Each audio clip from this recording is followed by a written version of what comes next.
The morning humidity clung to Sarah Collins' uniform as she guided Max through the maze of cargo containers at Hartsfield-Jackson International Airport. Another routine inspection, another day of checking manifests and running drug sweeps through Atlanta's busiest transportation hub. Max's ears perked forward, his black and brown coat gleaming under the harsh fluorescent lights of the cargo bay. His tactical harness fitted perfectly across his muscular frame. "Easy, boy," Sarah murmured, her hand resting on his equipment vest. "Just another Tuesday morning sweep." But Max wasn't listening to her casual reassurance. His nose twitched with sudden intensity, and his entire body went rigid in a way that made Sarah's pulse quicken. She had seen this precise stance before. 6 years of partnership had taught her to read every muscle fiber in his frame, every subtle shift in his posture. This wasn't his usual drug-alert position. This was something else entirely, something that set her nerves on edge. The German Shepherd mix pulled insistently toward a stack of industrial crates marked construction equipment, destination Middle East Consortium. Standard shipping labels, proper documentation stamps, nothing that should remotely interest a Canine unit during a routine cargo inspection. Yet Max's low growl vibrated through his chest as he circled the largest container with predatory focus. "What is it, Max? What do you smell?" Sarah approached the suspicious crate cautiously, checking her radio connection. The cargo bay supervisor, Rodriguez, watched from his glass-walled office window 30 feet away, probably annoyed at another delay. "Probably just chemical residue from the last shipment, right?" Max's behavior contradicted her hopeful assessment entirely. He sat perfectly still in his trained, alert position, muscles coiled like springs, then looked up at Sarah with those penetrating brown eyes that had never steered her wrong. Not when they'd found the massive cocaine stash hidden inside coffee bean shipments 6 months ago.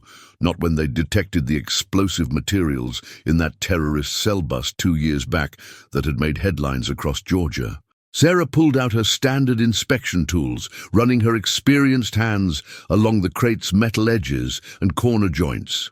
The shipping manifest showed construction drilling equipment, completely legitimate paperwork, properly documented through all channels, cleared through customs without any red flags. But Max remained locked in his alert position, his tail rigid as a steel rod, his breathing controlled and focused. "Rodriguez!" she called sharply to the supervisor. "I need this crate opened immediately for inspection. Collins, that shipment's already been cleared through 3 different checkpoints. You're looking at a minimum 14-hour delay if you crack that thing open now. The client's going to be furious about—" "Open it now." Sarah's voice carried the uncompromising authority of 6 years on Atlanta's elite Canine unit. Max's supernatural instincts had saved her life more times than she could count, had prevented disasters that would have made national news. She trusted his nose more than any human partner she'd ever worked with, more than any piece of technology the department owned. The supervisor trudged over reluctantly with his industrial crowbar, muttering complaints about delays and bureaucratic paperwork nightmares. Sarah kept her steady hand on Max's head, feeling the controlled tension radiating through his powerful muscles. Whatever was concealed in that innocuous-looking crate, it definitely wasn't construction equipment. Max's body language screamed danger. The first wooden board came away with a sharp, echoing crack that seemed to amplify in the cavernous cargo bay. Then another board, then another. Inside, beneath multiple layers of protective foam, padding, and bubble wrap, Sarah saw sleek metal cylinders that definitely weren't drill bits or construction tools. They were precision-engineered, with strange markings and serial numbers she didn't recognize, components that looked expensive and decidedly military in origin. Max whined softly, a specific sound he only made when significant danger was present, but not immediately threatening. Sarah photographed the suspicious contents with her department-issued phone, her pulse quickening with each image. These weren't construction tools.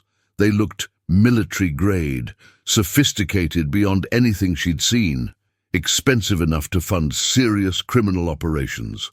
Rodriguez, I need you to step back immediately and call this discovery in to Federal Customs, right now. Collins, you can't just shut down operations because your dog got excited about now. The sharp authority in her voice made Max's ears flick back momentarily. She gentled her tone immediately, knowing her partner responded to calm confidence. Good boy, Max. Excellent find, buddy. As Rodriguez reluctantly reached for his phone to make the required calls, Sarah studied the mysterious metal cylinders more carefully. Max remained perfectly positioned in his alert stance, confirming what her experienced gut already knew with growing certainty. They'd stumbled onto something significant, something dangerous, something that had absolutely nothing to do with construction and everything to do with sophisticated destruction. The massive cargo bay suddenly felt smaller, more claustrophobic, the recycled air thicker and more oppressive. Sarah's hand found Max's head again, drawing familiar comfort from his unwavering, reassuring presence. Whatever they'd discovered, whatever complex web it represented, they'd face the consequences together. They always did. Max's tail gave one small, controlled wag, his professional way of communicating that the job was complete. The alert successfully executed. But Sarah's investigative instincts told her this discovery was just the beginning of something much larger and more dangerous than a routine cargo inspection. The forensics lab at Atlanta PD buzzed with tension as Sarah watched Dr. Martinez examine the metal cylinders under high-powered magnification. Max lay at her feet, still alert despite being off duty, his ears tracking every sound in the sterile white room. The mysterious components from the airport crate sat arranged on the examination table like puzzle pieces, waiting to reveal their deadly purpose. These aren't construction tools, Collins. Dr. Martinez adjusted his glasses, his voice carrying the weight of 20 years analyzing evidence. These are precision-engineered weapons components, military-grade, definitely not civilian equipment. Sarah leaned forward, her green eyes studying the enlarged images on the monitor. The metal cylinders bore intricate markings she'd never seen before, serial numbers, technical specifications, and symbols that looked distinctly foreign. Max shifted beside her, sensing her growing unease. "What kind of weapons are we talking about?" she asked, though part of her dreaded the answer. "Bunker buster components. These are guidance systems and penetration enhancers for deep strike ordnance." Martinez pointed to specific markings on the screen. "This technology is designed to breach heavily fortified underground installations. We're talking about bombs capable of destroying military bunkers, underground facilities, maybe even nuclear installations," Sarah finished, the implications hitting her like ice water. Max's head lifted, responding to the tension in her voice. Martinez nodded grimly. "The engineering here is sophisticated beyond anything I've seen in routine cases. These components would cost hundreds of thousands of dollars on the legitimate market if they were even available for civilian purchase, which they're not." Sarah pulled out her notebook, documenting every detail. The shipping manifest had been thoroughly falsified, construction equipment bound for a Middle East consortium that probably didn't exist. Someone had invested serious money in getting these components through customs undetected. "Can you trace the origin?" she asked, scratching Max behind the ears absently. "Already working on it. The metallurgy suggests American manufacturing, but the assembly techniques show influences from multiple countries. This isn't a simple arms deal, Collins. This is sophisticated international weapons trafficking." Max suddenly stood, his body tense as footsteps approached the lab. Agent Catherine Stone from the FBI entered without knocking, her tailored suit and stern expression immediately commanding attention. Sarah had worked with federal agents before, usually when local cases escalated beyond municipal jurisdiction. "Officer Collins, I understand you've made an interesting discovery." Stone's voice carried authority and barely concealed irritation. "We'll be taking over this investigation effective immediately." "With respect, Agent Stone, this is still an active Atlanta PD case. We found the contraband. We're conducting the analysis. And we appreciate your diligence. However, this involves potential national security implications that require federal oversight. Stone gestured toward the evidence. These components have connections to ongoing international investigations we can't discuss. Max growled softly, a sound Sarah rarely heard from him in professional settings. Her partner's instincts about people were usually spot on, and right now he clearly didn't trust Agent Stone. "What aren't you telling me?" Sarah stood, matching Stone's authoritative posture. "My Canine unit discovered this shipment. We have a right to understand what we've uncovered." Stone's expression softened slightly, though her eyes remained calculating. "These weapons components are part of a larger smuggling operation with international ramifications. The less you know, the safer you and your department remain." The warning sent chills down Sarah's spine. Max pressed against her leg, offering silent support, as he always did when sensing her distress. Dr. Martinez cleared his throat. "I've completed the preliminary analysis.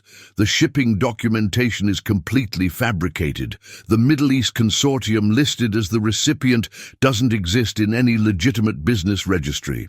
Someone spent considerable resources creating false paperwork for this shipment." Stone moved closer to the evidence table, studying the components with obvious familiarity. "Have you traced the entry point? How did these get through customs?" "Still working on that," Sarah replied, though something in Stone's demeanor suggested the agent already knew more than she was revealing.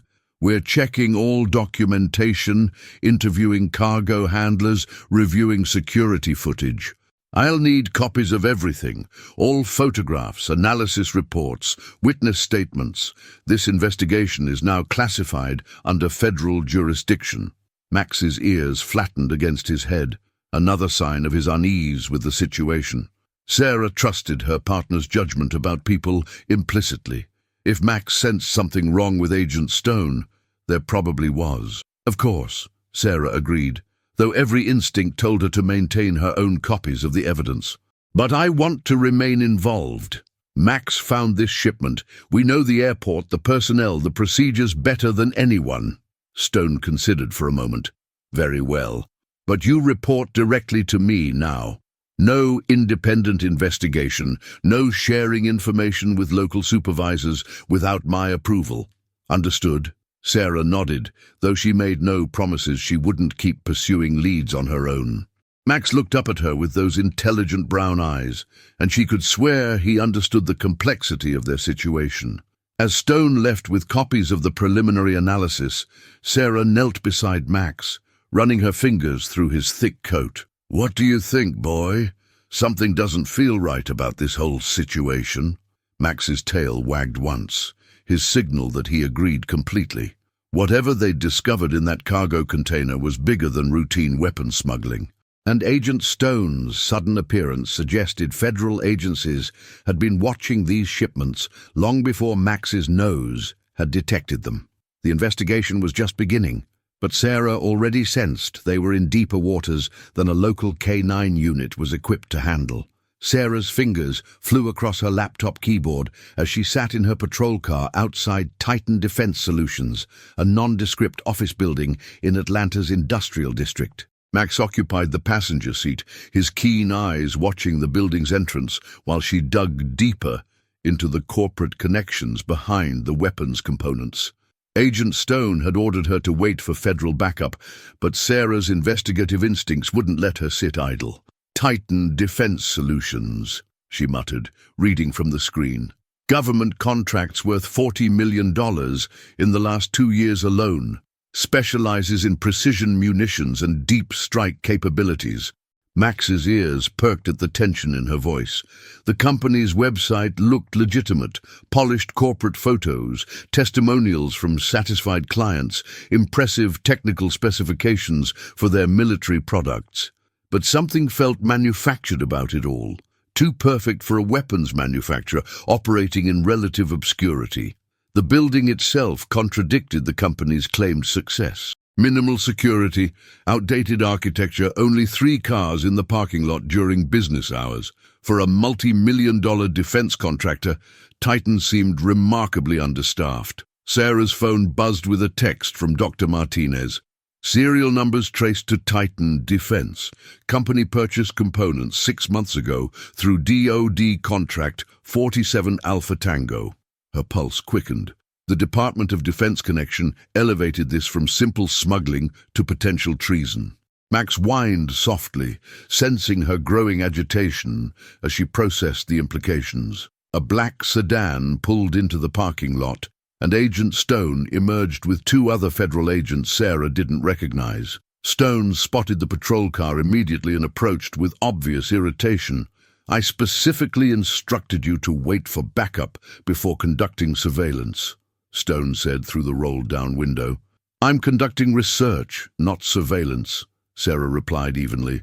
"And I found interesting connections between Titan Defense and our airport discovery." Stone's expression hardened. "What kind of connections?" "The weapons components were purchased by Titan through legitimate DoD contracts, then somehow ended up in falsified shipping containers bound for non-existent companies in the Middle East." Sarah showed Stone her laptop screen. "Either Titan is selling military hardware to unauthorized buyers, or someone's using their identity for illegal weapons trafficking." Max's attention shifted to the building entrance as 2 men in expensive suits exited, walking quickly toward a Mercedes parked near the rear of the lot.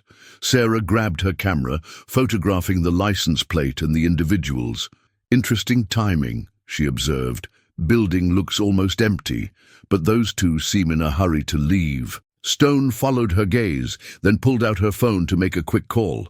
Sarah couldn't hear the conversation, but the agent's body language suggested urgent coordination with other federal units.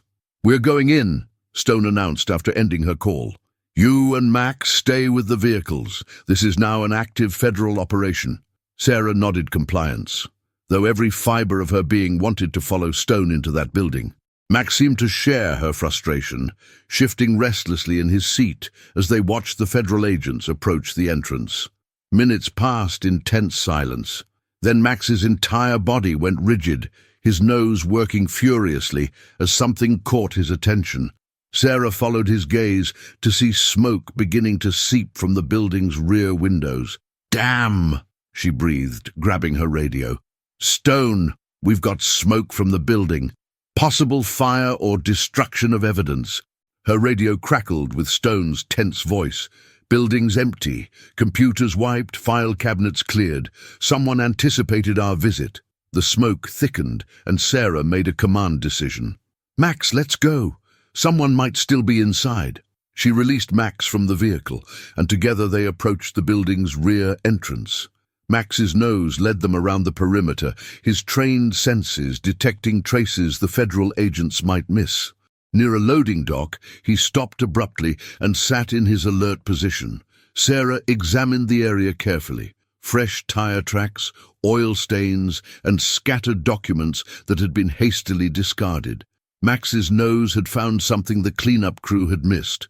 She photographed everything, then collected several documents that had escaped the apparent evidence purge. Financial records, shipping manifests, correspondence with overseas clients, all bearing Titan Defense letterhead, but referencing transactions that didn't appear in the company's official records. "Collins," Agent Stone's voice carried across the parking lot. "What are you doing?" "Max found evidence your people missed," Sarah called back, securing the documents in evidence bags. "Financial records showing unauthorized sales to overseas clients." Stone approached quickly, examining Sarah's discoveries with obvious interest and concern. The documents revealed a shadow operation within Titan Defense, legitimate government contracts providing cover for illegal weapons sales to buyers in the Middle East, Africa, and Eastern Europe. "This is bigger than we initially suspected," Stone admitted, her professional mask slipping slightly. "Titan isn't just selling surplus equipment. They're actively diverting current military contracts to unauthorized buyers." Max remained in his alert position, indicating more evidence in the immediate area. Sarah trusted his instincts completely and continued searching until she found a discarded cell phone wedged beneath the loading dock ramp. "Recent call history might tell us who orchestrated the evidence destruction," she suggested, handing the phone to Stone. The agent examined the device, then looked at Sarah with something approaching respect. "Your Canine's instincts may have just broken this case wide open. These documents and this phone could provide the connections we need to identify the entire trafficking network." As fire department sirens approached in the distance, Sarah reflected on how quickly a routine airport inspection had escalated into international weapons trafficking. Max pressed against her leg, offering reassurance as he always did when sensing her stress. "Whatever we've stumbled into," she murmured to her partner, "it's going to get dangerous before it gets resolved." Max's steady brown eyes met hers, communicating his unwavering loyalty and readiness for whatever challenges lay ahead. Together, they'd follow this investigation wherever it led, no matter how powerful the forces trying to stop them. Sarah's instincts screamed danger the moment she entered Atlanta PD headquarters the next morning. Max's hackles rose as they walked through the familiar corridors, his acute senses detecting tension that permeated the building like an electrical storm. Officers she'd worked with for years avoided eye contact. Conversations stopped abruptly when she passed, and the usual morning camaraderie felt strained and artificial. Captain Rodriguez waited in her office, his weathered face showing stress lines Sarah had never noticed before. Agent Stone sat across from his desk, flanked by two men in identical dark suits who radiated federal authority like a cologne. "Collins, sit down," Rodriguez ordered, his voice lacking its usual warmth. "We need to discuss your investigation." Max settled beside Sarah's chair, but his ears remained erect, tracking every movement in the suddenly cramped office. Sarah's partnership with Rodriguez spanned 5 years of successful cases, but today he felt like a stranger. "The Titan defense investigation has been classified under national security protocols," Stone announced without preamble. "All evidence, reports, and documentation are now under federal jurisdiction. You're officially reassigned to routine patrol duties, effective immediately." Sarah's blood chilled. "Captain, my Canine unit discovered this trafficking operation. We've developed leads that could compromise ongoing federal operations you don't have clearance to understand." One of the suited men interrupted coldly. "Officer Collins, you've stumbled into matters of national security that extend far beyond local police jurisdiction." Max's low growl vibrated through the office, a sound that made everyone except Sarah shift uncomfortably. Her partner rarely showed aggression toward people, but something about these federal agents triggered his protective instincts. Rodriguez leaned forward, his expression apologetic but firm. "Sarah, this comes from the highest levels.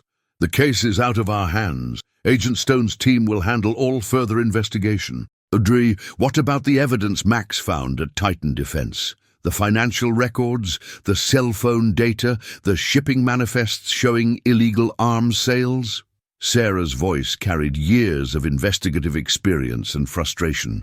Stone exchanged meaningful glances with her colleagues before responding. "Those materials are being analyzed by federal specialists with appropriate security clearances. Local law enforcement lacks the resources and authorization to properly investigate international weapons trafficking." The dismissal stung, but Sarah sensed deeper currents flowing beneath the official explanation. Max pressed against her leg, offering silent support while maintaining his watchful alertness. "There's something else, Collins," Rodriguez said reluctantly. "Internal Affairs wants to review your recent investigative methods. Questions have been raised about your decision to conduct unauthorized surveillance of Titan Defense." Sarah's world tilted. "Unauthorized surveillance? I was following legitimate leads in an active investigation. Everything I did was within department protocols. Protocols that don't include ignoring direct federal orders or compromising sensitive operations." The second suited man stated flatly. "Your actions may have alerted criminal networks to ongoing federal surveillance." The accusation hit like a physical blow. Sarah had built her career on meticulous attention to proper procedures, and now federal agents were questioning her professional integrity. Max's ears flattened against his head, his body language reflecting Sarah's emotional distress. The connection between them ran deeper than professional partnership. He sensed her pain and confusion as if it were his own. "Captain, you know my record. 6 years of successful cases, commendations, 0 complaints about procedure violations." Sarah fought to keep her voice steady. "This feels like retaliation for discovering something someone wanted to keep hidden." Rodriguez's expression suggested he agreed, but felt powerless to support her. "Take a few days' leave, Sarah. Let this situation cool down while the federal investigation proceeds." Stone stood abruptly, signaling the meeting's conclusion. "Officer Collins, I trust you understand the serious nature of national security classifications. Any discussion of this case with unauthorized personnel could result in federal charges." The threat hung in the air like smoke as the agents filed out of the office. Sarah remained seated, processing the rapid demolition of an investigation that had consumed her thoughts for days. "Sarah," Rodriguez said quietly after the door closed, "off the record, I think you stumbled onto something bigger than anyone expected. Be careful. These federal people aren't just protecting national security, they're protecting something else." His warning sent chills down Sarah's spine. Max whined softly, sensing the shift in their circumstances from hunters to hunted. As they left headquarters, Sarah noticed the black sedan that had been parked across the street for the past hour. The same model that had appeared outside her apartment building that morning. The same type Agent Stone's colleagues had been driving. "We're being watched, aren't we, boy?" she murmured to Max as they approached their patrol car. Max's alert posture confirmed her suspicions.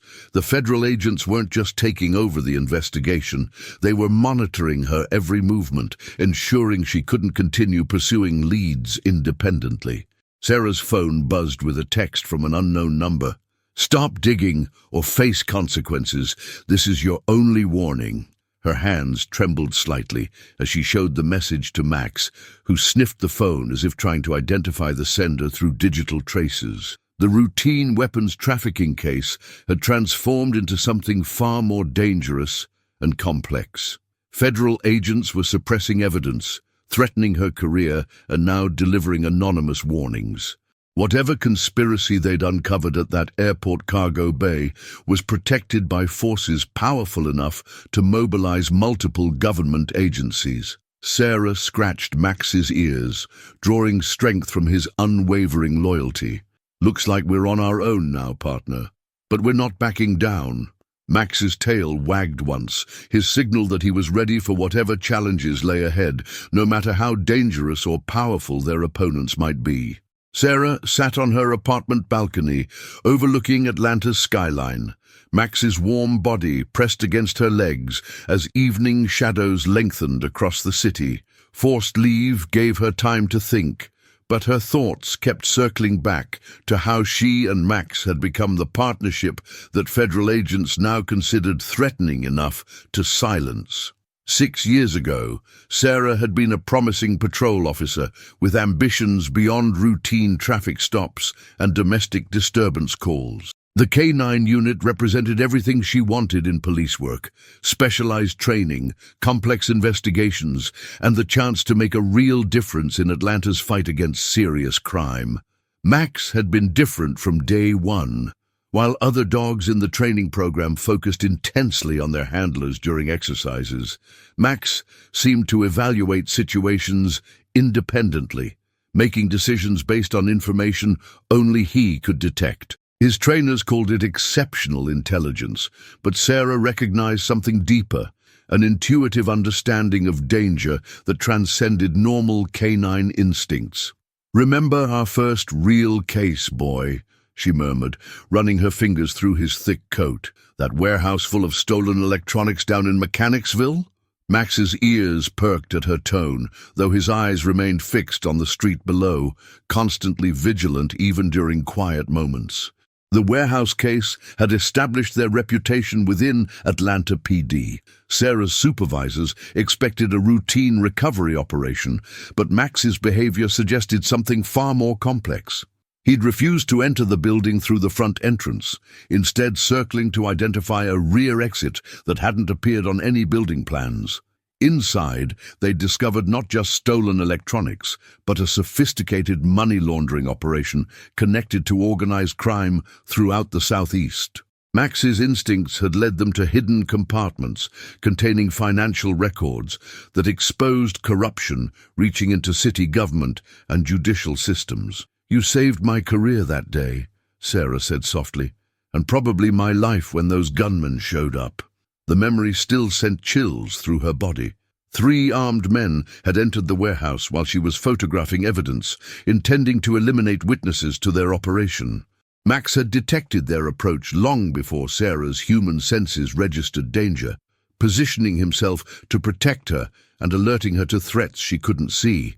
The confrontation had ended with 2 arrests and 1 suspect fleeing, but the experience had forged an unbreakable bond between Sarah and Max. She'd learned to trust his instincts completely, while he demonstrated unwavering loyalty to protecting her safety above his own. Their second major case had involved a terrorist cell planning to bomb the Georgia state capitol during a legislative session. Max's detection abilities had identified explosive materials hidden in a catering truck, preventing what could have been the deadliest attack in Georgia's history. "The FBI gave us commendations for that one," Sarah remembered. "Funny how federal agents praised our work then, but now they're treating us like criminals." Max whined softly, sensing the frustration and confusion in her voice.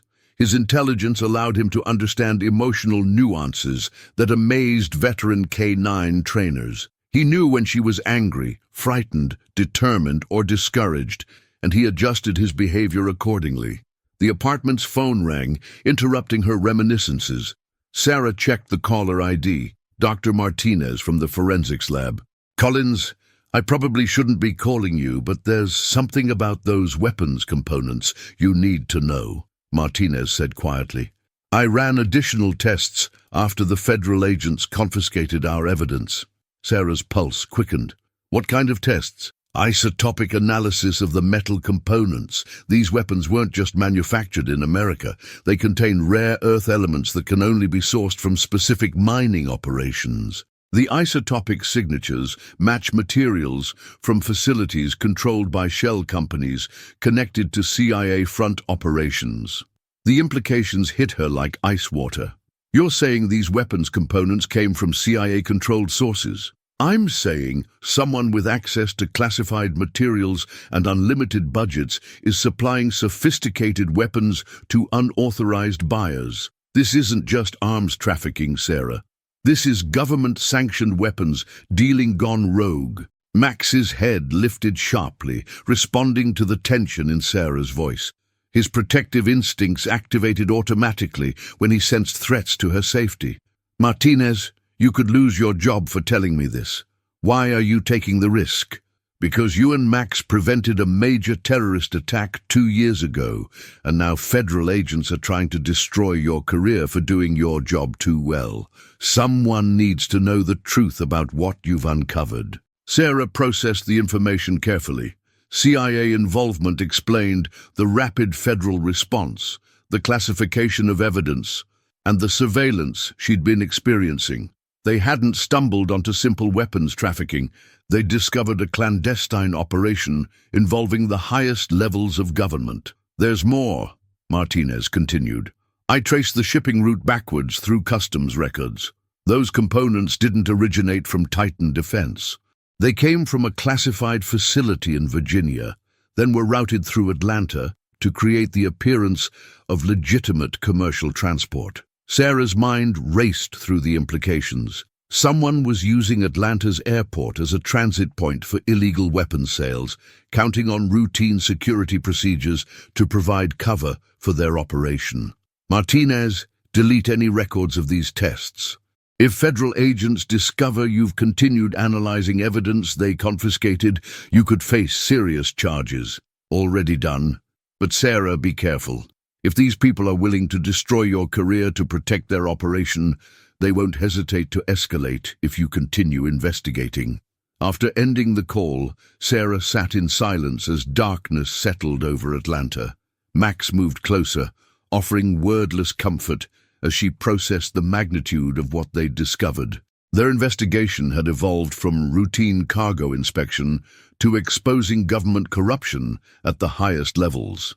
Federal agents weren't just protecting national security, they were protecting criminal operations involving CIA resources and unlimited funding. "We've always faced tough cases together," she told Max, scratching behind his ears. "But this one might be beyond what a local Canine unit can handle." Max's steady brown eyes met hers, communicating absolute confidence in their partnership. Whatever dangers lay ahead, whatever powerful forces opposed them, they would face the challenges together as they always had. The bond forged through 6 years of successful investigations, life-threatening situations, and unwavering mutual loyalty would see them through this crisis, just as it had carried them through every previous challenge. Sarah's mandatory return to duty felt like walking into enemy territory.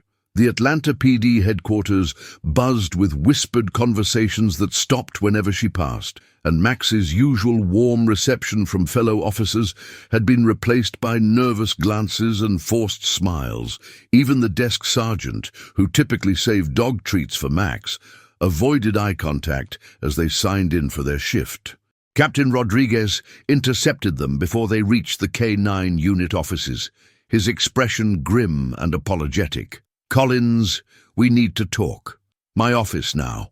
Max's ears flattened against his head as they entered the familiar space that now felt hostile. Rodriguez closed the door carefully, checking to ensure privacy before speaking. "Internal Affairs completed their preliminary review," he began reluctantly.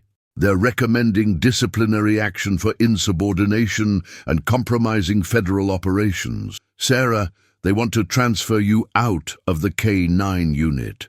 The words hit like physical blows. Sarah had dedicated 6 years to building the most successful K9 partnership in the department's history, and now bureaucrats were dismantling her career to protect whatever conspiracy she'd uncovered. "On what grounds?" she demanded. "Every action I took was within department protocols. We followed proper evidence collection procedures, filed appropriate reports, and cooperated fully with federal agents." Rodriguez rubbed his temples, showing stress that aged him years in days. "The grounds are that you continued investigating after being ordered to stand down. Agent Stone filed a formal complaint claiming your actions jeopardized a classified operation involving national security." Max whined softly, sensing the tension radiating from both humans. His protective instincts made him shift closer to Sarah, offering silent support against forces he couldn't understand but clearly perceived as threatening. "Captain, you know this is retaliation. They're punishing me for discovering something they wanted to keep hidden." Sarah fought to keep her voice professional despite her growing anger. Agent Stone's people were monitoring that weapons trafficking operation long before Max found those components. They knew what was happening. Rodriguez nodded slowly. "Off the record, I agree completely, but on the record, I have to follow orders from people whose authority supersedes mine. The federal agents have convinced my superiors that your continued involvement poses risks to ongoing operations." Sarah studied her captain's face, reading the frustration and helplessness he was struggling to hide. Rodriguez had always supported his officers, but federal pressure was forcing him to betray subordinates he respected and trusted. "There's more," Rodriguez continued reluctantly. "They want Max reassigned to another handler.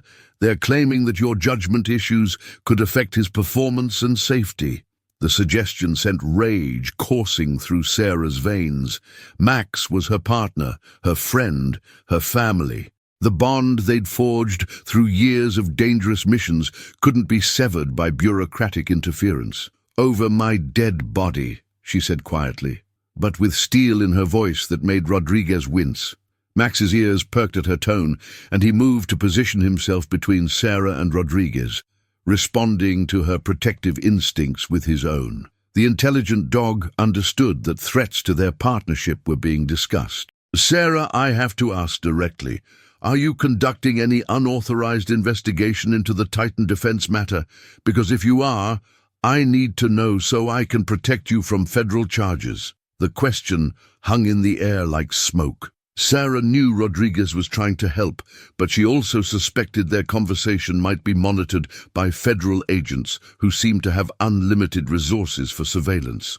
"I'm following department orders and focusing on routine patrol duties," she answered carefully. "But if Max alerts to suspicious activity during normal operations, I'm obligated to investigate according to established protocols." Rodriguez understood her coded message.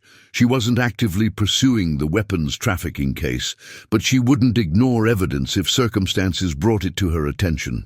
"Be very careful, Sarah. These federal people have resources and authority that can destroy careers permanently. They've already demonstrated willingness to use that power against local law enforcement officers who interfere with their operations." As if summoned by their conversation, Agent Stone appeared in the doorway without knocking. Her presence filled the small office with tension that made Max's hackles rise visibly. "Officer Collins, I trust you're adjusting well to your new assignment parameters," Stone said with false pleasantness. "I wanted to personally ensure you understand the serious nature of national security classifications." Sarah met Stone's gaze steadily. "I understand that some federal agents consider local law enforcement expendable when protecting their operations."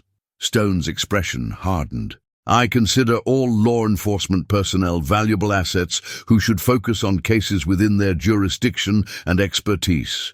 International weapons trafficking requires specialized resources that local departments simply don't possess." Max growled low in his throat, a sound that made everyone in the room tense. Sarah had rarely heard that particular warning from her partner, and it usually preceded serious confrontations. "My Canine partner has excellent instincts about people," Sarah observed. "He's rarely wrong about who can be trusted." Stone glanced at Max nervously, clearly uncomfortable with the dog's obvious hostility. "Animals can be unpredictable when their routines are disrupted. Perhaps your transfer to different duties would benefit both you and your partner." The threat was subtle but unmistakable. Stone was suggesting that Max's aggressive behavior toward federal agents could be used as justification for removing him from active duty entirely. Rodriguez intervened before the confrontation could escalate. "Agent Stone, Officer Collins has an exemplary record with no incidents involving her Canine partner. Max is one of our most reliable and well-trained dogs." "Of course," Stone replied smoothly. "I'm simply suggesting that everyone might benefit from a fresh start in different assignments." After Stone left, Rodriguez turned to Sarah with obvious concern. "She's not going to give up until you're completely removed from any position where you might continue investigating. Sarah, maybe you should consider requesting a transfer to another department. Start fresh somewhere these federal agents can't reach." Sarah looked down at Max, who was watching her with those intelligent brown eyes that had guided her through countless dangerous situations. The thought of abandoning their partnership, their mission, their responsibility to expose the truth was unbearable. "Captain, Max and I have never walked away from a case just because it got dangerous. We're not starting now." Rodriguez sighed deeply. "Then God help you both, because you're going to need all the protection you can get." Sarah's evening patrol route took her through Atlanta's financial district, where gleaming office towers housed the corporate headquarters that controlled billions in government contracts. Max rode beside her, alert despite the routine nature of their assignment, his senses attuned to dangers that human perception might miss. What appeared to be mundane patrol duty was actually Sarah's carefully planned reconnaissance of targets connected to the weapons trafficking conspiracy. Her phone buzzed with a text from an unknown number. "Parking garage, level 3, northwest corner. Come alone. Information about your case." Max's ears perked as Sarah's tension spiked. Anonymous contacts in criminal investigations usually meant either breakthrough information or elaborate traps designed to eliminate inconvenient investigators. "What do you think, boy? Someone wants to help us, or someone wants to hurt us," she murmured, studying the message carefully. Max whined softly, his way of expressing uncertainty about situations his instincts couldn't clearly evaluate. The parking garage mentioned in the text belonged to Sterling Financial, an investment firm that managed pension funds for defense contractors and government agencies. Sarah made her decision. "We're going in, but we stay ready for trouble." The parking garage felt like a concrete tomb as they ascended to the third level. Shadows stretched between support pillars, creating perfect hiding spots for potential ambushes. Max's body language shifted to full alert mode, his training taking over as they approached the designated meeting location. A figure emerged from behind a concrete column, Dr. Martinez from the forensics lab, looking nervous and constantly checking over his shoulder. "Martinez, what are you doing here?" Sarah asked, though relief flooded through her at seeing a familiar face. "I've been researching the isotopic signatures from those weapons components, following the money trail through shell companies and front organizations." Martinez spoke quietly, his voice echoing in the empty garage. "Sarah, what you've uncovered goes far beyond simple arms trafficking." Max remained vigilant, his senses scanning for additional threats, while Sarah focused on Martinez's revelations. The weapons components traced back to a classified CIA program called Operation Sandstorm. It was supposedly terminated 3 years ago after congressional oversight committees raised questions about unauthorized weapons transfers to foreign allies. Sarah's blood chilled. Supposedly terminated. The program officially ended, but the weapons production and distribution networks remained operational under private contractors. Sterling Financial provides funding through offshore accounts, Titan Defense manufactures the hardware, and various transportation companies move everything through commercial shipping channels. The scope of the conspiracy began to crystallize in Sarah's mind. This wasn't rogue agents selling surplus weapons. This was a systematic operation using government resources to supply advanced military hardware to unauthorized buyers worldwide. "Who's running the operation now that it's supposedly terminated?" she asked. Martinez glanced around nervously before answering. "That's where it gets dangerous. Former CIA Deputy Director Marcus Thornfield retired from government service, but maintained all his classified contacts and operational knowledge. He's now CEO of Thornfield Strategic Solutions, a private military consulting firm." Max suddenly tensed, his head turning toward the garage entrance. His acute hearing had detected something Sarah couldn't perceive. Vehicles approaching, footsteps, voices coordinating movement. "We need to leave. Now," Sarah said urgently, trusting Max's warning instincts completely.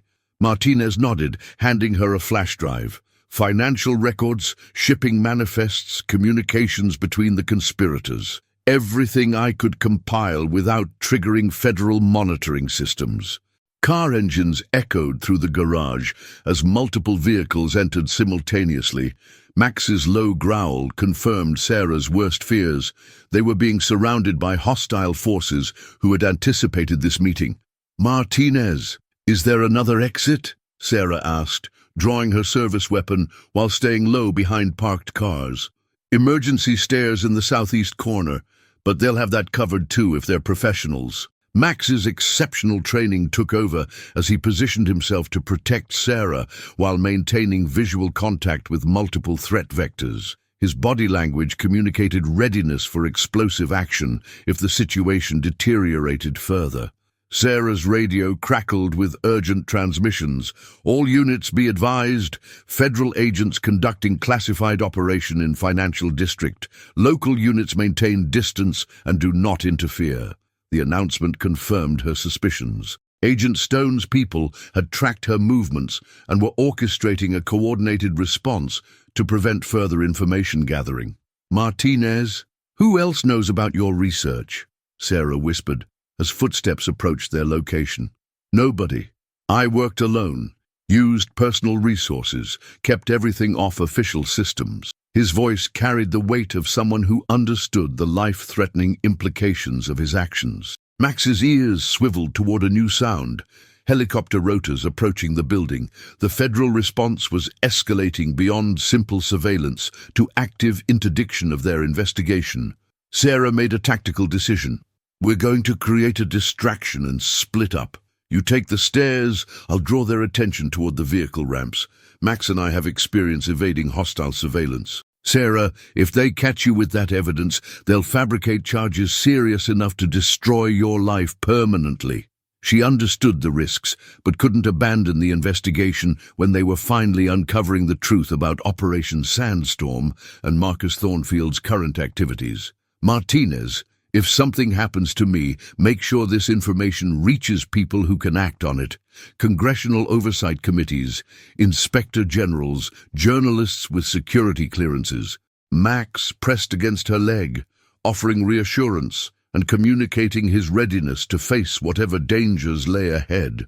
Their partnership had survived numerous life-threatening situations, and his confidence helped steady her nerves. The footsteps grew closer, and Sarah could hear federal agents coordinating positions through radio communications. They had minutes, perhaps seconds, before being discovered. "Go," she whispered to Martinez. "Take the emergency stairs and don't look back." As Martinez disappeared into the shadows, Sarah and Max prepared to implement an escape plan that would require all their training, experience, and mutual trust. The weapons trafficking conspiracy had evolved into something far more complex and dangerous than either had imagined. Marcus Thornfield's private military operation was using former CIA resources to supply advanced weapons to buyers worldwide, generating enormous profits while destabilizing international security. The federal agents protecting this operation would stop at nothing to prevent exposure. Max's steady breathing and alert posture reminded Sarah that they'd faced impossible odds before and survived through teamwork and determination. "Ready, partner?" she whispered. Max's tail wagged once, his signal that he was prepared for action, no matter how dangerous the situation might become. Sarah and Max's escape from the parking garage had been harrowing but successful, leading them through Atlanta's underground tunnel system to emerge 6 blocks away from the federal dragnet. Now, hidden in an abandoned warehouse in the industrial district, Sarah studied Martinez's flash drive on her laptop, while Max maintained watch at the building's entrance, his acute senses monitoring for approaching threats. The financial records painted a disturbing picture of systematic corruption spanning 3 presidential administrations. Marcus Thornfield hadn't simply retired from the CIA. He'd transformed classified government operations into private enterprises, generating hundreds of millions in illegal profits. Reviravolta principle. Sarah's blood froze as she discovered Agent Stone's real name in the financial documents. Catherine Thornfield Stone, Marcus Thornfield's daughter, and a key operative in maintaining government protection for their family's criminal enterprise. "Jesus, Max, Agent Stone isn't investigating this conspiracy. She's protecting it," Sarah whispered, her worldview crashing as the pieces fell into place. Max's ears flicked back at her distressed tone, though he maintained his vigilant position. The intelligent dog sensed the significance of her discovery without understanding the complex betrayal it represented. The documents revealed Marcus Thornfield's transformation from decorated CIA operative to criminal mastermind. 25 years ago, he'd been a patriotic intelligence officer conducting legitimate operations to supply weapons to American allies fighting Soviet influence in the Middle East and Africa.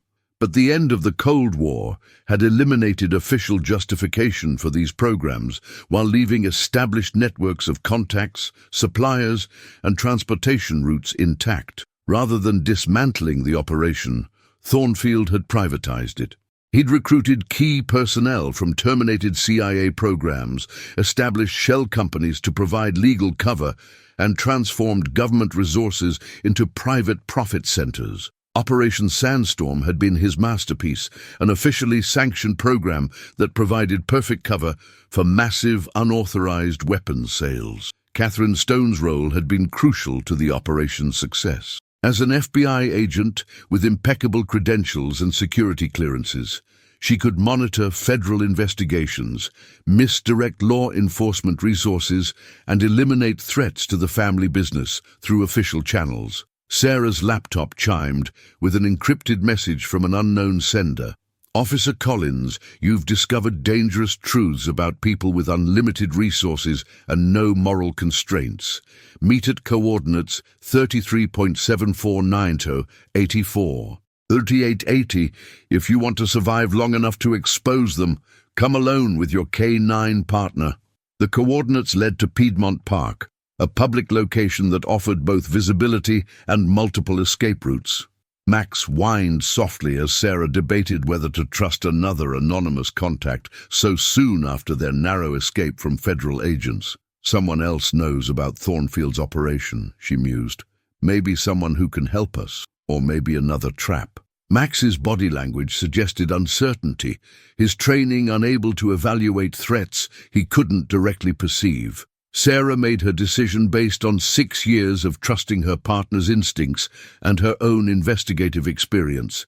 They arrived at Piedmont Park, a sunset painted Atlanta's skyline in shades of orange and red. A solitary figure sat on a bench overlooking the lake, an elderly man in an expensive suit who radiated authority despite his advanced age. "Officer Collins, thank you for coming," the man said as Sarah approached cautiously. "I'm former Senator William Harrison, chairman of the Senate Intelligence Committee during Marcus Thornfield's CIA tenure." Max remained alert, but didn't display the hostility he'd shown toward Agent Stone, suggesting this contact posed no immediate threat. "Senator Harrison, how do you know about my investigation?" Sarah asked, maintaining professional distance while studying the man's demeanor. "Because I've been investigating Thornfield's activities for the past 3 years, ever since financial irregularities in congressional oversight reports suggested Operation Sandstorm was continuing despite official termination." Harrison's voice carried the weight of someone bearing enormous responsibility. Sarah studied Harrison's face, reading sincerity and deep concern rather than deception or manipulation. Max's relaxed posture confirmed her assessment of the former senator's trustworthiness. Thornfield was brilliant, patriotic, and completely ruthless when protecting American interests, Harrison continued. But greed and power corrupted him after the Cold War ended. He couldn't accept that his particular skill set was no longer needed for legitimate government operations. The senator's explanation provided context for understanding how a decorated intelligence officer had become a criminal mastermind. Thornfield's transition hadn't been sudden corruption, but gradual moral decay driven by obsolescence and opportunity. His daughter Catherine joined the FBI specifically to protect the family operation. She's been monitoring federal investigations for years, ensuring that any law enforcement officer who gets too close to the truth faces career destruction or worse. Sarah's phone buzzed with an urgent text from Agent Stone.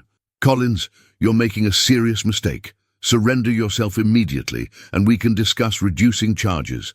Continue this path and face the consequences." Harrison noticed Sarah's expression as she read the message. "Catherine Stone is probably tracking your phone's GPS signal. We need to move quickly if you want to survive long enough to expose their operation." Max's ears perked at approaching vehicle sounds. Multiple engines, coordinated movement, the hallmarks of tactical teams preparing to surround their location. "Senator, why are you helping me? What's your stake in exposing Thornfield's operation?" Sarah asked while preparing to evacuate their current position. "Because Marcus Thornfield's weapon sales have destabilized regions where American soldiers are fighting and dying. His profits are built on American blood, and that's treason in my book." As federal vehicles surrounded Piedmont Park, Sarah realized the scope of forces arrayed against their investigation. Marcus Thornfield commanded resources that included active federal agents, unlimited funding, and operational networks spanning multiple countries. Max's protective instincts activated as armed figures moved through the park, his training preparing him for potential combat to protect his partner. "Senator, We need an exit strategy that doesn't involve surrendering to corrupt federal agents, Sarah said, trusting Harrison's obvious experience with dangerous situations. Harrison smiled grimly. Officer Collins, I didn't survive 30 years in Washington politics without learning how to outmaneuver corrupt officials. Follow me and keep that remarkable dog close. As they moved toward Harrison's escape route, Sarah reflected on how completely Agent Stone had manipulated her investigation. The federal agent hadn't been protecting national security. She'd been protecting her family's criminal empire while destroying anyone who threatened their operation. Max's unwavering loyalty provided strength as Sarah faced the reality that powerful forces were determined to silence them permanently. The safe house Senator Harrison led them to was a nondescript apartment building in Atlanta's Virginia Highland neighborhood. But Sarah's relief at escaping Piedmont Park evaporated when she realized the true scope of Marcus Thornfield's retaliation. Through the apartment's reinforced windows, she could see unmarked vehicles positioned at every intersection, federal agents masquerading as utility workers, and surveillance drones circling overhead like mechanical vultures. Max paced restlessly between the windows, his acute senses detecting threats that seemed to multiply with each passing hour. His protective instincts were in overdrive, responding to danger levels that exceeded anything they'd faced in 6 years of partnership. Thornfield's escalating beyond simple surveillance, Harrison observed grimly, monitoring police radio frequencies on a sophisticated scanner. He's mobilized resources typically reserved for international terrorist threats. Sarah studied the tactical deployment through high-powered binoculars. This isn't law enforcement. This is a military operation designed to eliminate witnesses to his weapons trafficking conspiracy. Her phone had been buzzing constantly with calls from unknown numbers, text messages containing veiled threats, and official-sounding demands for her immediate surrender. Agent Stone's communications had shifted from bureaucratic warnings to personal vendettas. The latest message read, "Collins, you've destroyed any possibility of negotiated resolution. Thornfield's Strategic Solutions employs former military specialists who consider you a legitimate target. Surrender within 6 hours or face consequences beyond federal prosecution." Max's low growl responded to Sarah's escalating stress. The intelligent dog understood that their situation had deteriorated beyond normal police work into life-threatening territory that challenged even his exceptional training. Harrison's secure phone rang with an encrypted call that made his weathered face pale visibly. "My congressional contacts confirm that Thornfield has convinced Justice Department officials that you're a rogue officer compromising national security. There's now a federal warrant authorizing lethal force if you resist arrest." The news hit Sarah like physical blows. Marcus Thornfield's influence extended deep enough into government to transform her from decorated police officer into designated enemy of the state. "Senator, how is that possible? I've followed every protocol, documented every discovery, acted within legal boundaries throughout this investigation." "Urgent, because Thornfield spent 25 years cultivating relationships with people who now occupy positions of enormous power.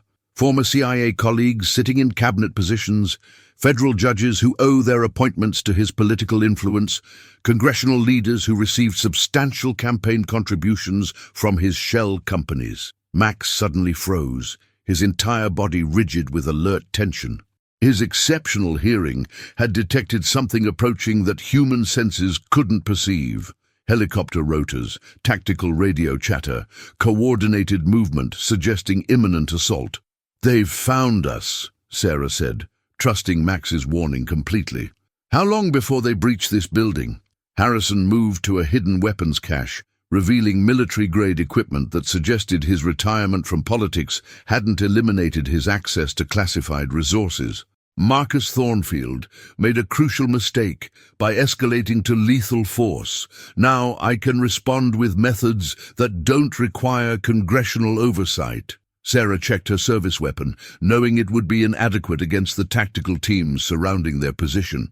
Max positioned himself near the apartment's main entrance, his training preparing him for close-quarters combat that would test every skill he'd learned. "Senator, what's your real background?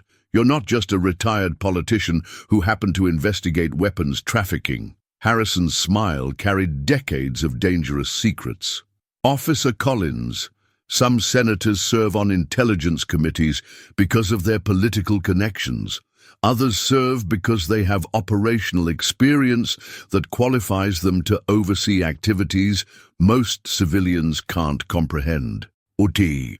The revelation that Harrison was former intelligence operations explained his extensive knowledge of Thornfield's methods and his ability to provide secure communications and weapons. Sarah realized she'd allied herself with someone whose background matched her opponent's capabilities. Tactical radio chatter increased in volume and urgency, confirming that federal assault teams were positioning for coordinated entry through multiple access points. Max's breathing shifted to combat rhythm, his body language communicating readiness for explosive action. "They're giving us one final opportunity to surrender," Harrison said, monitoring encrypted communications. "Catherine Stone is personally leading the tactical response, which confirms this operation has moved beyond official law enforcement." Sarah's decision crystallized with perfect clarity. "Senator, I became a police officer to protect innocent people from criminals, regardless of how much power those criminals possess. I'm not surrendering to people who sell weapons to terrorists." Max's tail wagged once, his signal that he supported her decision completely, regardless of the overwhelming odds they faced. Harrison activated sophisticated countermeasures that filled the apartment with electronic interference, disrupting federal surveillance systems while providing temporary protection against long-range monitoring. Thornfield's people are professionals, but they're accustomed to overwhelming force against unprepared targets. They won't expect resistance from someone with comparable training and resources. The building's fire alarm system activated, providing audio cover for their movements, while federal teams assumed it was part of their tactical approach.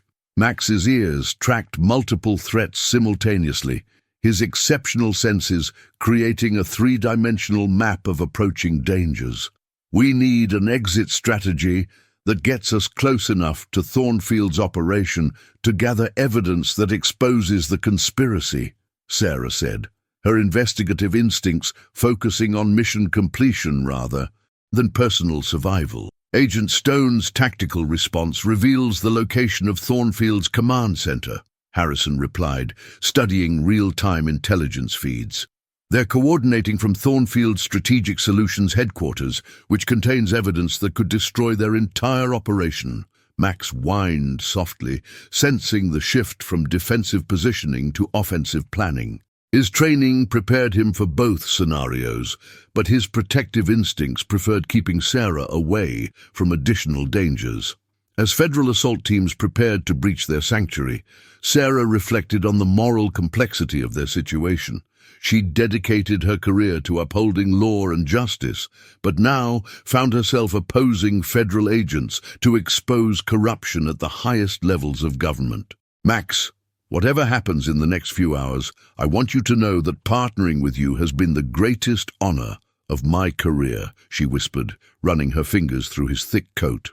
Max's intelligent brown eyes met hers, communicating absolute loyalty and shared determination to see their investigation through to its conclusion, regardless of personal cost. The hunt had become personal for Marcus Thornfield and his daughter, but it had always been personal for Sarah and Max, a matter of justice, integrity, and protecting innocent people from those who would exploit them for profit. The Thornfield Strategic Solutions headquarters rose 30 floors above Atlanta's financial district, its gleaming facade hiding the criminal empire that operated within. Sarah and Max crouched in the building's underground parking garage, having escaped Harrison's compromised safe house through storm drains that led directly beneath their target. Max's exceptional senses had guided them through the maze of tunnels, avoiding federal surveillance while positioning them for their most dangerous mission yet. Harrison's intelligence network had provided detailed building schematics, security protocols, and real-time updates on personnel movements.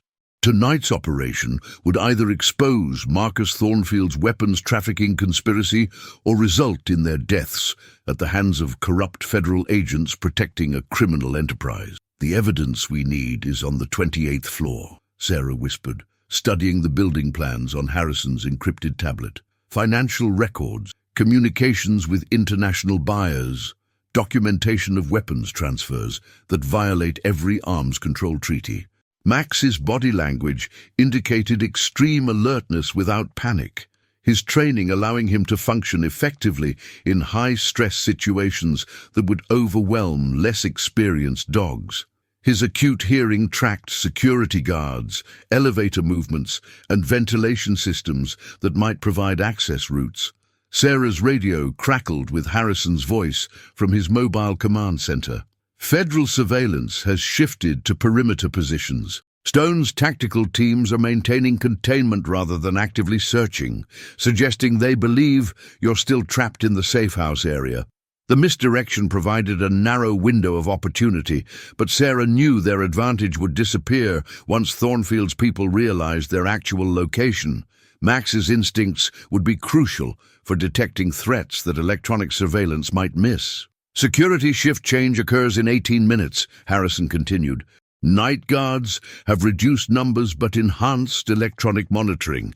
Max's abilities will be essential for avoiding motion sensors and pressure plates." Sarah attached a tactical camera to Max's harness, allowing Harrison to monitor their progress while maintaining communication through encrypted channels. The intelligent dog accepted the additional equipment without complaint, understanding that unusual gear meant dangerous mission parameters. They entered through a service corridor Harrison's contacts had compromised earlier, moving with practiced stealth toward freight elevators that bypassed most security checkpoints. Max's nose detected recent human presence, chemical traces, and mechanical odors that painted detailed pictures of building activities. "Elevator shaft clear," Sarah reported quietly. "Max isn't detecting immediate threats." The ascent to the 28th floor felt interminable, each floor marker increasing their vulnerability to discovery. Max remained perfectly still despite the confined space, his training suppressing natural reactions that might compromise their mission.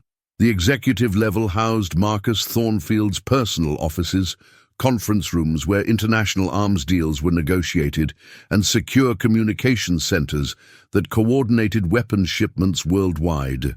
Sarah's heart pounded as they approached areas containing evidence that could expose decades of criminal activity. Max suddenly froze, his ears rotating toward sounds that Sarah couldn't perceive.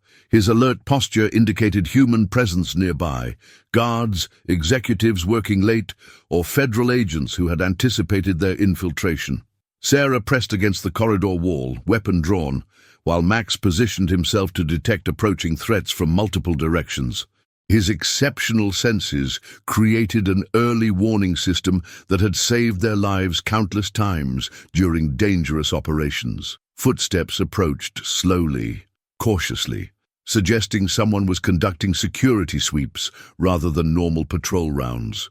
Max's controlled breathing and steady posture helped Sarah maintain calm focus despite her elevated pulse rate. A security guard rounded the corner, speaking into his radio about unusual elevator activity detected by building monitoring systems. Max remained motionless until the guard passed, then gave Sarah the subtle signal that immediate danger had passed. They reached Thornfield's executive suite through a combination of Max's sensory guidance and Harrison's electronic countermeasures that disrupted surveillance cameras temporarily. The office contained exactly what Sarah needed: computers with active network connections, file cabinets filled with physical documents, and communications equipment showing real-time operations. "Harrison, we're in position," Sarah reported while Max monitored the corridor for additional security presence. "Download everything from the primary server." Financial transactions, client communications, shipping manifests, personnel records, all evidence needed to prosecute the entire conspiracy. Sarah's fingers flew across Thornfield's computer keyboard, copying terabytes of incriminating data, while Max's acute senses tracked building activities that might indicate discovery. The evidence revealed weapons sales to terrorist organizations, destabilization operations in 3 different countries, and corruption reaching into the highest levels of American government. Max's soft whine indicated approaching danger, multiple people moving toward their location with tactical coordination. Sarah's download was only 60% complete, but staying longer risked capture or death. Harrison, we're about to be compromised. How much evidence do we need for prosecution? What you've collected should be sufficient, but the real-time communications logs would provide smoking gun evidence of active operations. Sarah made a tactical decision based on 6 years of trusting Max's judgment. If her partner sensed immediate danger, their window for evidence collection was closing rapidly. The communications logs revealed ongoing weapons shipments scheduled for that very night, bunker buster components being transferred through Hartsfield-Jackson Airport using the same methods that had initially brought them to Thornfield's attention. My God, Harrison, they're moving another shipment tonight. Same airport, same methods, probably the same cargo handlers who facilitated the original weapons transfer. Max's body language shifted to high alert as tactical radio chatter became audible in the corridors.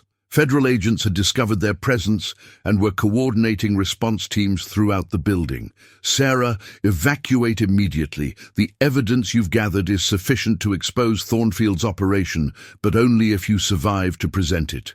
Sarah secured the downloaded data while Max prepared for tactical withdrawal under hostile conditions. Their escape route would require navigating through federal agents who had authorization to use lethal force. As they prepared to leave Thornfield's office, Sarah noticed surveillance monitors showing Agent Stone personally leading tactical teams through the building. The corrupt federal agent was determined to eliminate the only witnesses to her family's criminal empire.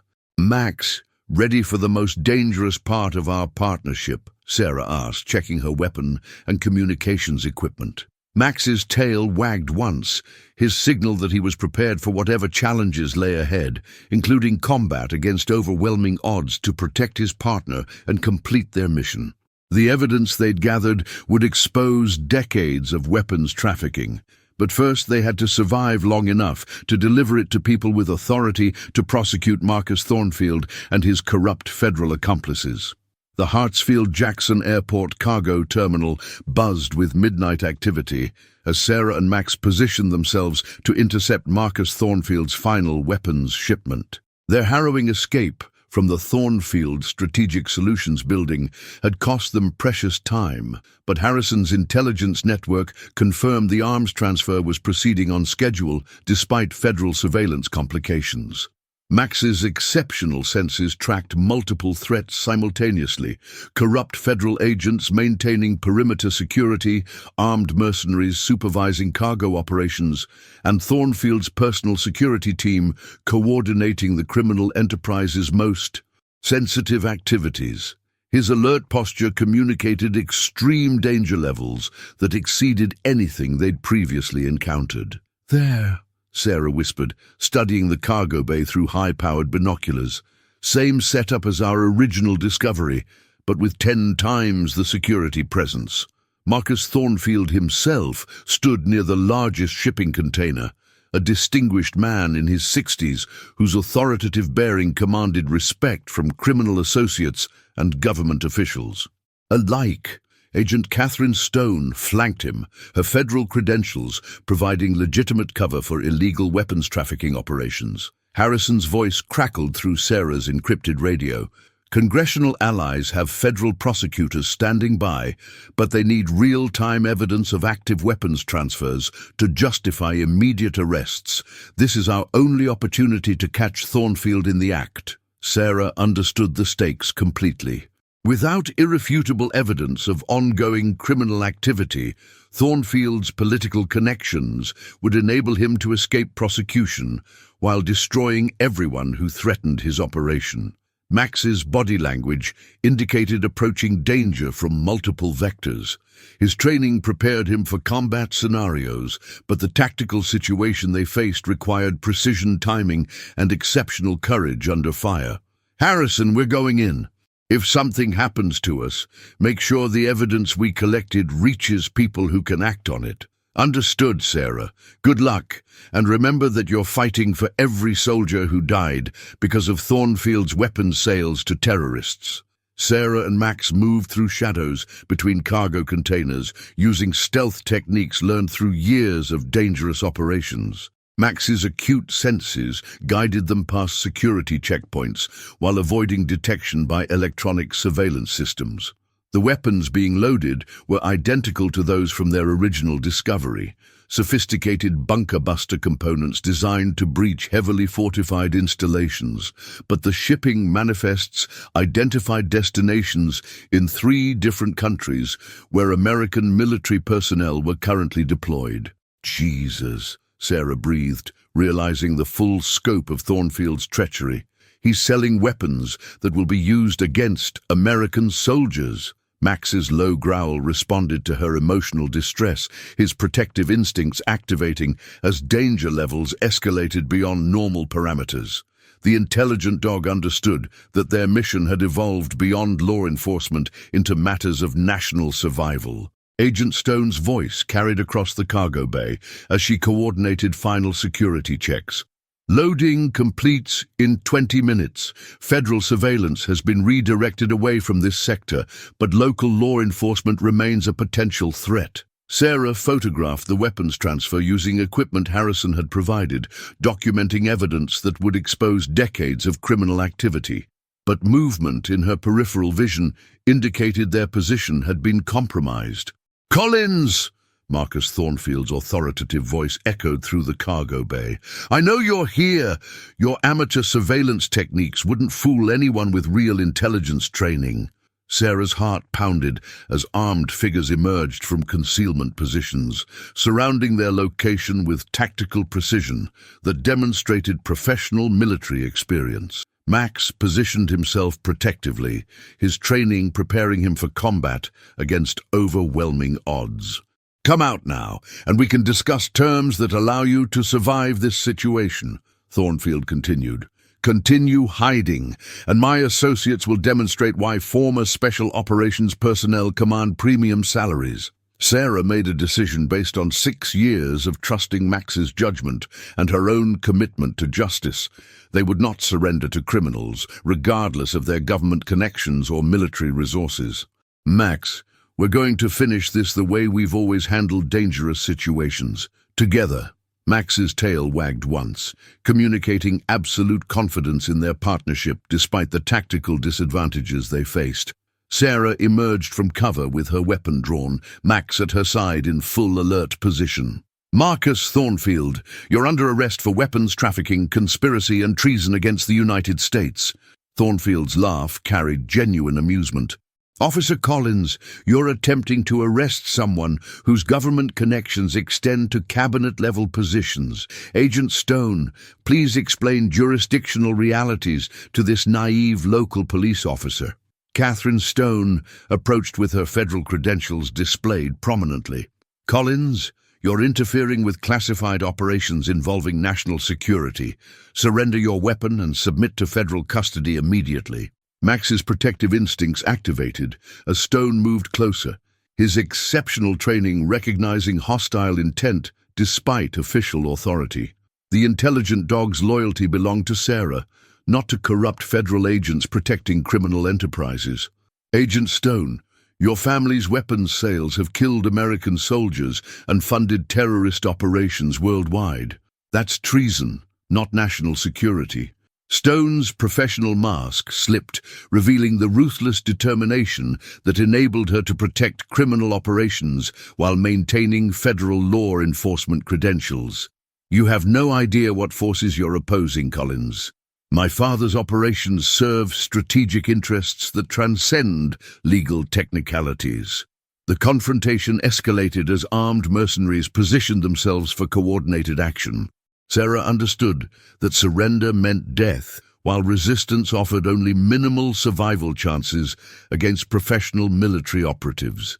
Max's alert posture communicated readiness for explosive action, his training and loyalty providing the only advantages they possessed against overwhelming tactical superiority.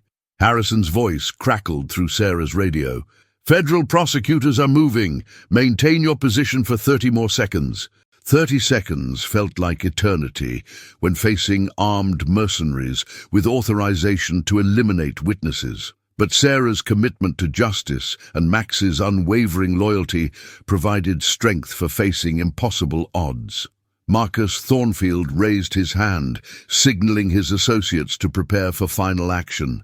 "Officer Collins, you've forced us to implement solutions that will permanently resolve jurisdictional complications." As weapons were raised toward Sarah and Max, federal tactical teams suddenly surrounded the cargo bay, arriving with overwhelming force that neutralized Thornfield's security in seconds. "FBI! Everyone down! This is a federal arrest operation." Harrison's political connections had delivered exactly when needed, transforming Sarah and Max from targets into witnesses whose evidence would prosecute the entire criminal conspiracy. 3 months after the dramatic arrests at Hartsfield-Jackson Airport, Sarah sat in the federal courthouse witness gallery, watching Marcus Thornfield receive his sentence. The judge's words carried the weight of justice finally delivered. Life imprisonment, without possibility of parole for treason, weapons trafficking, and conspiracy to aid terrorist organizations. Max lay quietly beside her chair, his tactical harness replaced with a ceremonial collar, recognizing his service in exposing the largest weapons trafficking conspiracy in American intelligence history. The intelligent dog seemed to understand the significance of the proceedings, maintaining dignified attention as criminals who had threatened their lives faced permanent consequences. Agent Catherine Stone had received an identical sentence after her corruption trial revealed decades of using federal resources to protect her family's criminal enterprise. Her FBI credentials had been revoked, her security clearances terminated, and her professional reputation destroyed completely. Sarah's phone buzzed with congratulatory messages from law enforcement officers nationwide who understood how dangerous it was to oppose corruption at the highest levels of government. Captain Rodriguez had been particularly supportive, expressing pride in the Canine unit that had prevented American weapons from reaching terrorist organizations. Senator Harrison approached during a court recess, his weathered face showing satisfaction at seeing justice finally served. "Officer Collins, congressional oversight committees are implementing new protocols to prevent future Operation Sandstorm situations. Your investigation has strengthened safeguards protecting American military personnel worldwide." The scope of Thornfield's conspiracy had shocked even experienced intelligence professionals. Financial records revealed weapons sales totaling over $800 million, with buyers including organizations directly responsible for attacks against American forces in 3 different combat zones. "Senator, what happens to the other conspirators?" Thornfield's organization involved dozens of people in government agencies, defense contractors, and transportation companies. Harrison's expression showed grim satisfaction. "Federal prosecutors are working through a target list of 47 individuals. Some will face criminal charges, others will lose security clearances and government employment. The entire network has been dismantled." Max's ears perked as familiar footsteps approached. Dr. Martinez from the Atlanta PD Forensics Lab, carrying a folder containing final analysis reports that had provided crucial evidence for prosecution. "Sarah, I wanted to personally thank you for trusting the evidence despite federal pressure to abandon the investigation," Martinez said warmly. "The isotopic analysis that started this whole case prevented weapons from reaching buyers who would have used them against American soldiers. Sarah reflected on how their routine airport inspection had escalated into international conspiracy, threatening their careers and lives while exposing corruption that reached the highest levels of government. Max's exceptional instincts had initiated a chain of events that ultimately protected countless innocent lives. The courthouse steps provided a moment of peaceful reflection as afternoon sunlight illuminated Atlanta's downtown district.